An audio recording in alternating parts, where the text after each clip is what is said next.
Este ano, o Fantástico está investigando os gargalos do Brasil. Já mostramos bilhões de reais desperdiçados no sistema elétrico e na transposição do Rio São Francisco. Chegou a hora da série Brasil, quem paga é você. Sônia Bride, qual é o tema dessa noite? Tadeu, hoje nós vamos falar de ferrovias e portos. No preço de tudo que a gente compra, 20% são custo do transporte. Dá R$2 em cada 10, Tadeu. É muita coisa. E a consequência a gente vê. Este ano o Brasil teve uma super safra de grãos. E a comida ficou mais barata? Não ficou.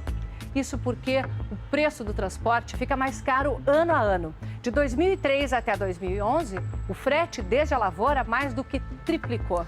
É uma situação absurda, Sônia. E essa conta acaba sendo de todos nós.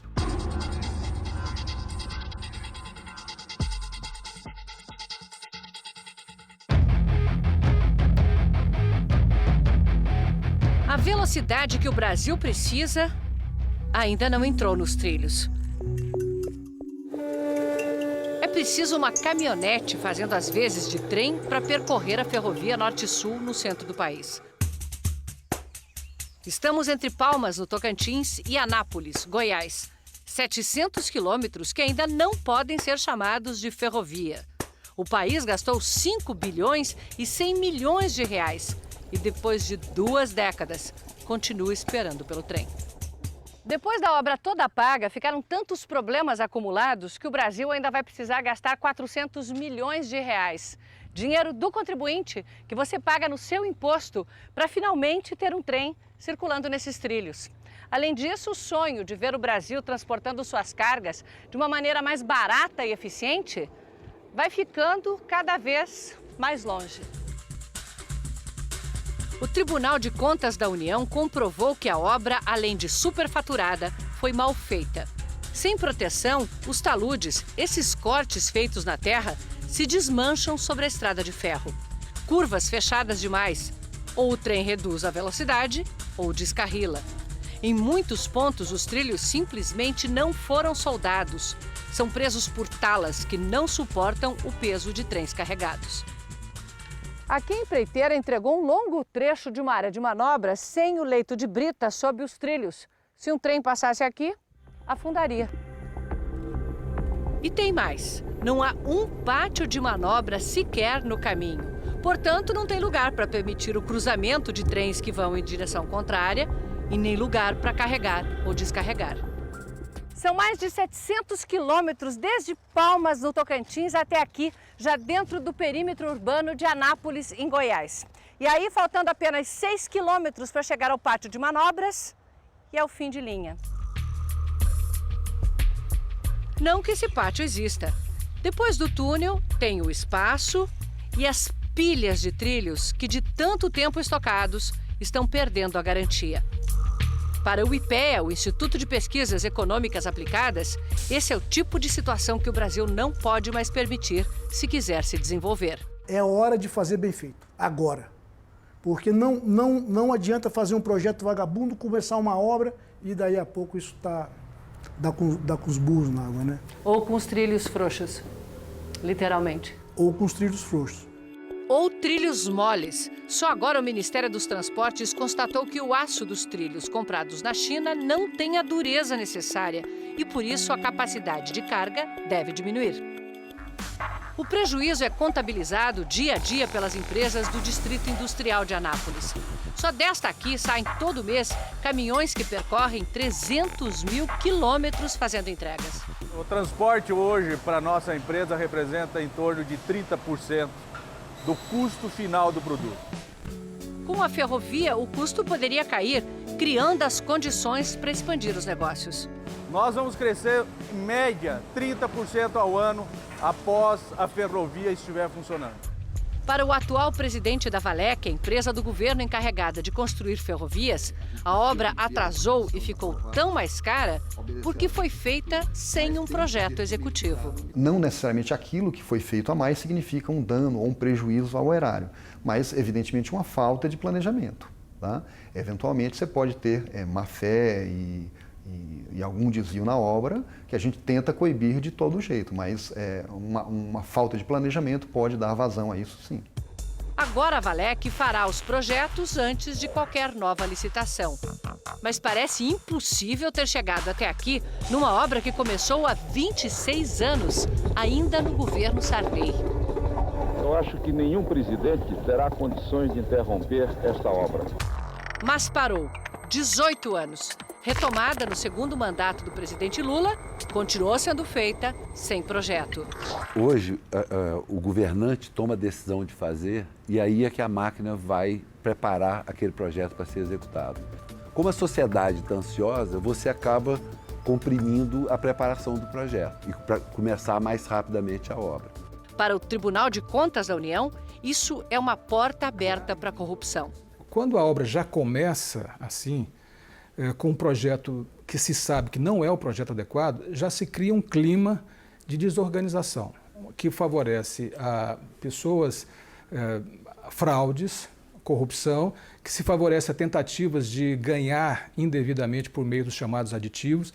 O responsável pela obra, o então presidente da Valec, José Francisco das Neves, conhecido como Juquinha, foi preso em julho do ano passado pela Polícia Federal.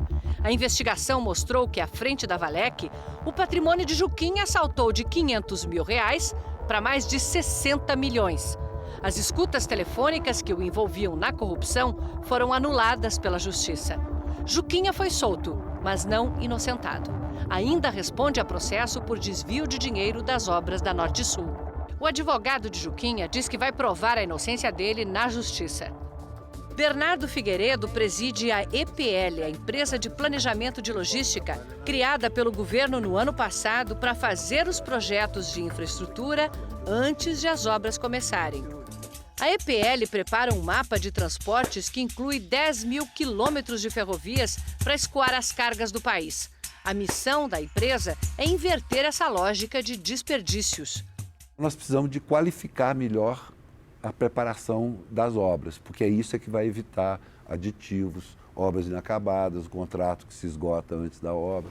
O leito inacabado da Norte-Sul passa nos fundos da empresa de farelo de soja. Vocês já estavam contando que ia chegar quando?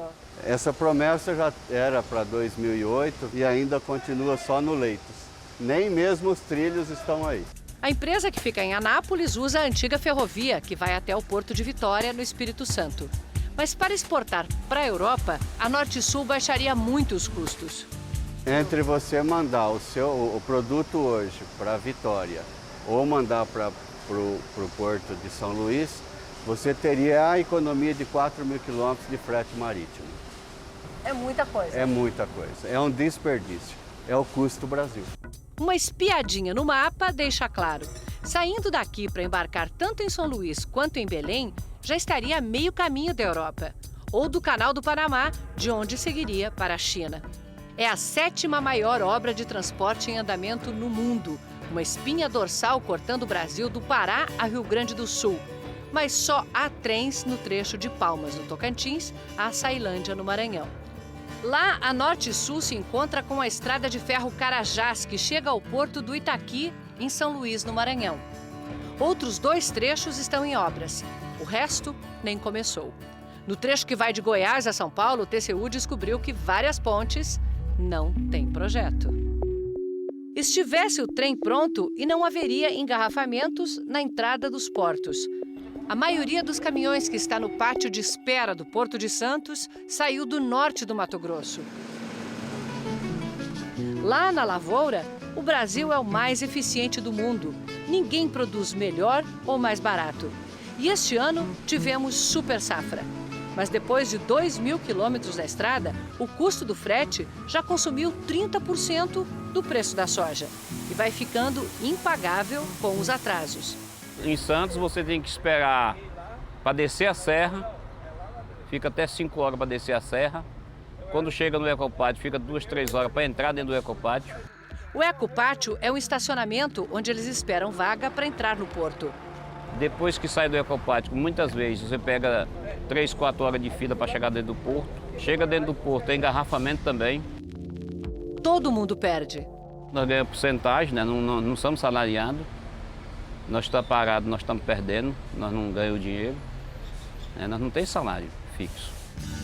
O engarrafamento de caminhões é pior porque a cada vez que chega um trem, a estrada é bloqueada. O viaduto que evitaria isso é obra do PAC, mas não ficou pronto a tempo da safra.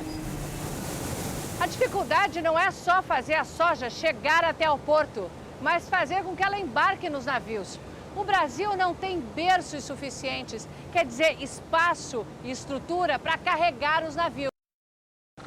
Um outro engarrafamento, lá na entrada do porto.